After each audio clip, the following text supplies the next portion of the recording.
Ja, alles in allem ist das doch schon relativ stimmstabil, oder? Aber ich glaube, wir können noch ein bisschen was besser machen. Guck mal, die Seitenlage ist nicht schlecht, aber die kann man bestimmt noch besser machen.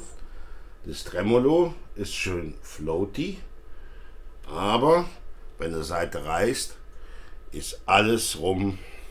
Da kennen wir ein Rezept, oder? Genau, und das bauen wir auch heute ein. Und wir können noch ein bisschen im Sattel schmieren. Und auch hier oben bei den String Trees können wir die Reibung noch ein bisschen optimieren, indem wir Roller Trees einbauen. Und das ist das, was wir heute machen wollen. Roller Trees, Sattel schmieren, Seitenlage perfekt einstellen und eine Blackbox einbauen. Genau das ist das Programm für dieses Video. Los geht's. Beginnen wir mit dem vermeintlich einfachsten, den String Trees.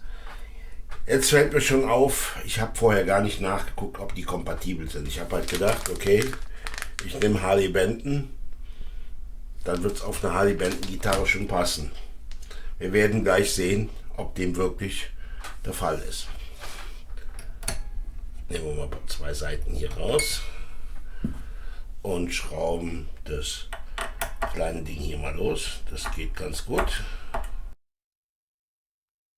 Wie ihr sehen könnt, besteht es hier aus einer kleinen Hülse, der Schraube und dem Blechlein, also diesem flügelartigen Blech.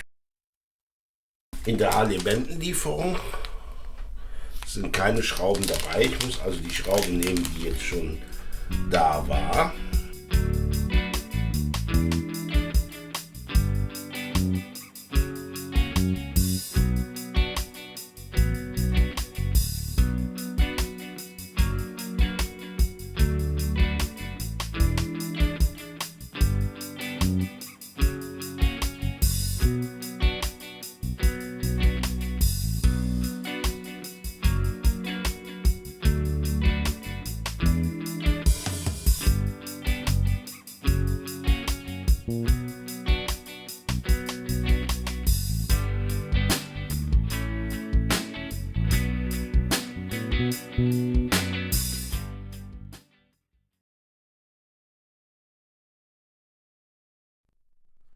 Gut, zunächst nehmen wir wieder das Fach ab, das ist ja keine große Sache.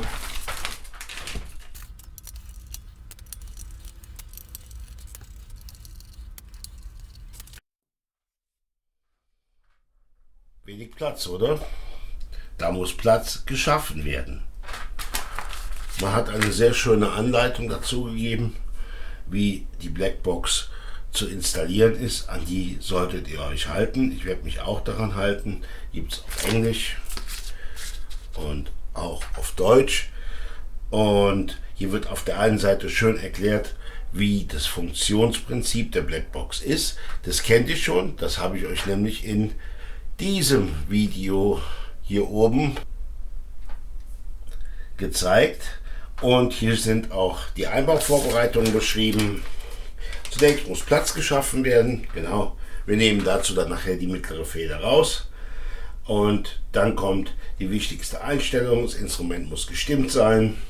Ruheposition. Der Sattel darf nicht klemmen. Das tut er hier nicht.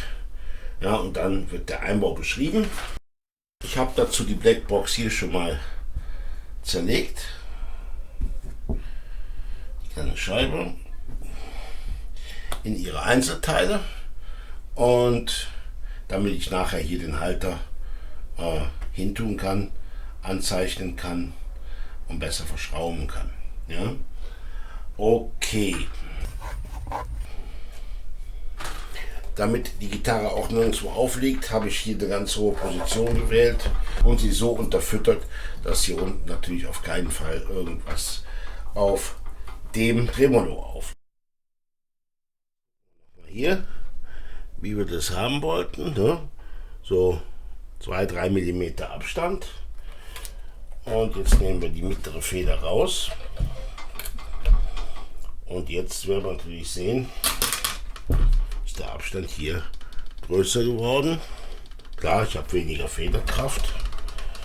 Das heißt, muss jetzt an den Federn nachjustieren und das braucht ein bisschen Kraft.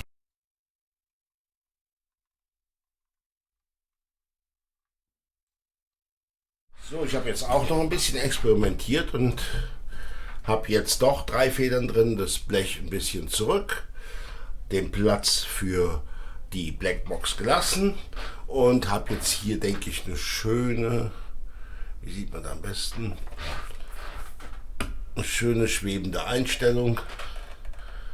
Ja, habe also schön 3 mm Platz und so werden wir jetzt die Blackbox installieren.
So, jetzt ist alles ganz fein mit der Gitarre. Super zu stimmen, stimmstabil durch den Einsatz von den kleinen Roller String Trees, den Sattel nochmal geschmiert und die Seitenlage ist jetzt wunderbar bei ca. 1,35 mm am 12. Bund. Das ist so, wie ich das gerne habe. Ja, von daher alles am feinsten. Was macht die Blackbox? Ja, die 3 Federn, die hinten drin sind, die geben ordentlich Widerstand beim Vibrieren nach unten. Aber ich mag das ganz gern so, ich würde das gern so stabil haben. Ja, jetzt gucken wir mal hier auf die Anzeige hier oben.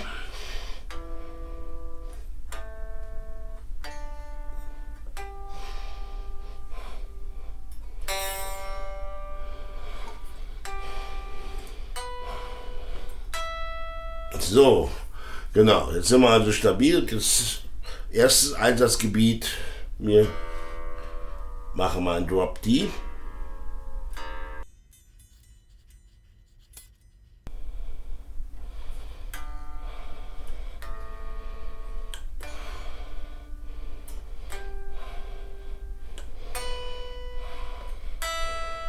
Wie ihr seht, ist die Gitarre noch im Tune.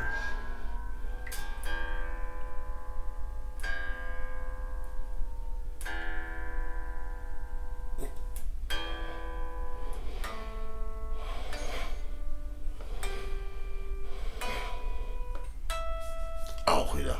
Ja? So, und jetzt simulieren wir mal, dass eine Seite weggeht. So. Ihr seht jetzt, sie ist generell jetzt noch zu hoch.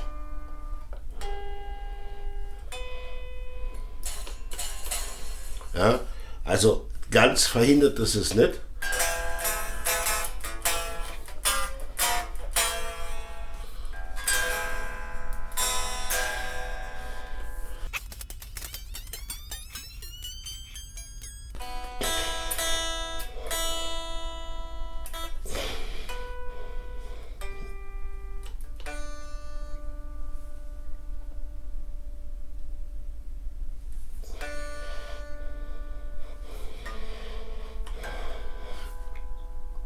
Aber wie ihr seht, sie fängt sich dann ganz schnell wieder.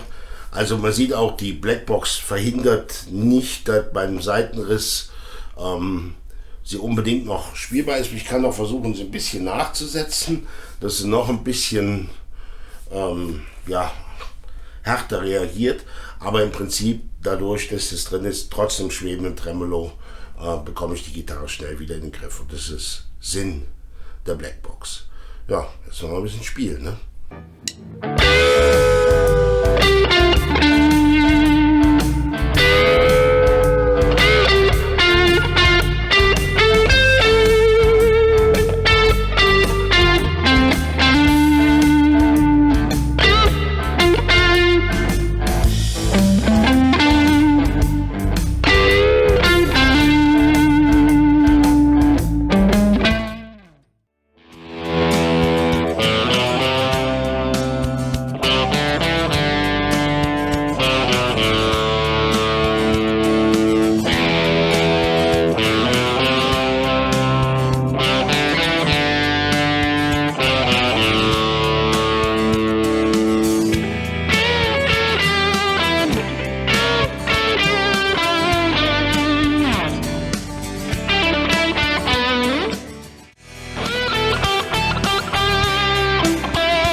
Was ist jetzt das Resümee bis hierhin mit der 25 Anniversary Stratocaster von Harley Benton? Also der Hals ist wunderbar, dieses geschmeidige Gefühl von dem Matten, die Tuner arbeiten richtig gut, das Ganze ist sehr stimmstabil, die Whammy Bar ist sehr gut, auch mit dem modernen Design, dass der nur gesteckt ist. Das ist also alles wunderbar. Die Farbe, naja, ich gewöhne mich langsam dran. Ansonsten auch kein Fehler aufgetreten während der ganzen Zeit. Die Böckchen, hier kommen jetzt die Madenschrauben etwas weiter raus. Natürlich durch das Runterlassen, die sind noch ein bisschen scharf, aber das arbeitet die Handkante dann schon ab. Auch hier die Kanten der Potis sind ein bisschen scharf und auch hier die Kante, gerade hier die untere am Humbucker, die ist auch ein bisschen scharf. Aber das arbeitet sich ab mit dem Spielen. Ansonsten vom Klang her kann sie mich recht überzeugen, bis auf den Humbucker. Und da kommen wir gleich zu, da werde ich noch was unternehmen in einem zweiten Upgrade. Ich bin im Moment wenig Strat-Spielen gewohnt. Und ich war ja sehr lange Strat-Spieler und bin dann irgendwann seit 2008, 2009 relativ entwöhnt von der Stratocaster. Und ich habe immer noch ein bisschen Probleme hier mit dem Poti, dass ich da nicht drankomme während dem Spielen. Aber wenn man es hochzieht, kommt es halt noch ein Stück höher. Bei meiner hatte ich das hier in der Mitte, das war ein bisschen mehr weg von der Schlagbewegung. Und dass ich hier die Tonkontrolle eben für den mittleren Pickup habe und nicht für den hinteren, das finde ich nicht so schön. Aber ansonsten ist alles schön. Ein gutes Ding, noch besser gemacht. Well done. Aber es geht noch besser, glaube ich. Und dazu kommen wir jetzt. Ja, hier sind wir schon wieder mit der guten Gitarre auf der Werkbank. Ich habe euch ja gesagt, ich will noch was machen, aber zuerst muss mal die Folie hier runter. Und wie ihr seht, alles verklebt. Kriegst du kaum ab.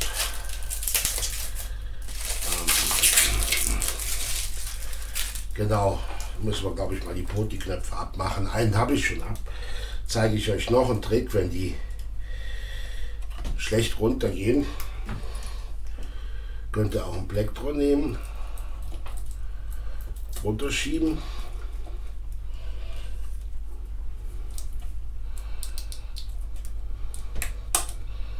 Und dann hebeln. Dann kommen die auch ganz gut. Ja? Also den Trick mit dem Lappen, den habe ich euch ja schon gezeigt. Hier noch der Trick mit dem Pleck. Das Pleck soll halt verhindern,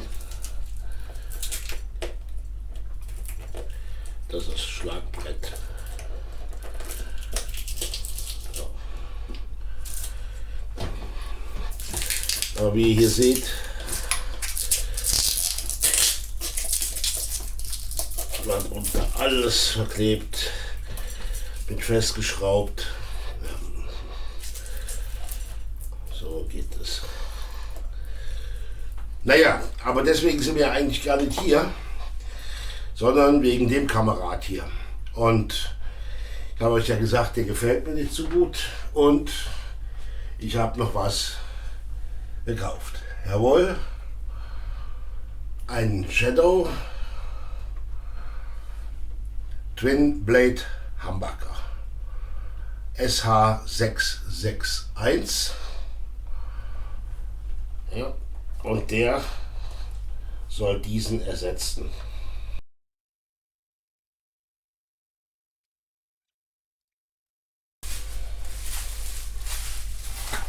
Da kommt er. 4 Kabel zum Splitten ebenfalls. Der soll diesen hier ersetzen. So. Jetzt habe ich mir gedacht, wenn ich das schon die Optik soweit ändere und ich dann hier einen schwarzen Pickup drin habe, wie sollen denn dann die restlichen Teile werden? Und habe mal ein paar Möglichkeiten mitgebracht. Wir könnten die so schön cremefarben machen, statt dem hellen Weiß, die Pickup-Kappen von den Single-Coils. So.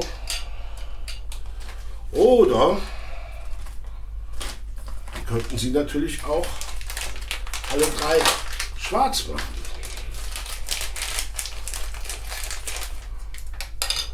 So. Und dazu könnten wir dann auch noch entweder schwarze Knöpfe nehmen oder wir lassen die weißen oder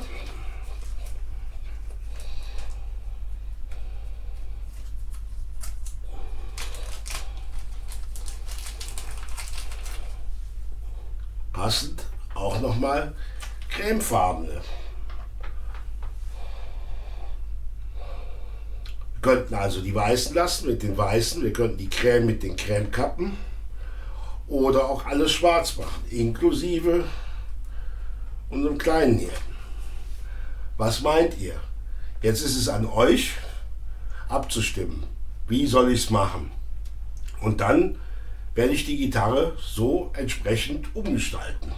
Nach euren Vorgaben. Stimmt also ab, ich freue mich drauf und dass ihr da dabei seid. Ja, und ansonsten bin ich natürlich sehr gespannt, wie der Humbucker klingt. Ich habe natürlich vorher Aufnahmen gemacht, die wir dann 1:1 im nächsten Teil vergleichen können. Was mir noch aufgefallen ist, was ich noch machen muss, das Griffbrett bekommt wie immer eine schöne Lemon Oil Kur. Ja, und dann bauen wir um, sobald ihr euch entschieden habt, und dann machen wir es so. Ja, das war es dann jetzt auch bis hierhin. Ich bedanke mich ganz recht herzlich fürs Zuschauen.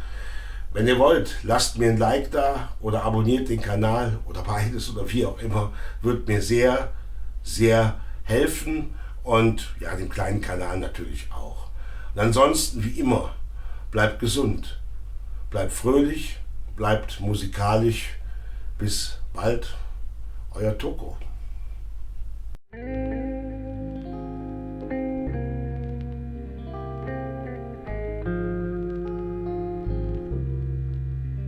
Thank you.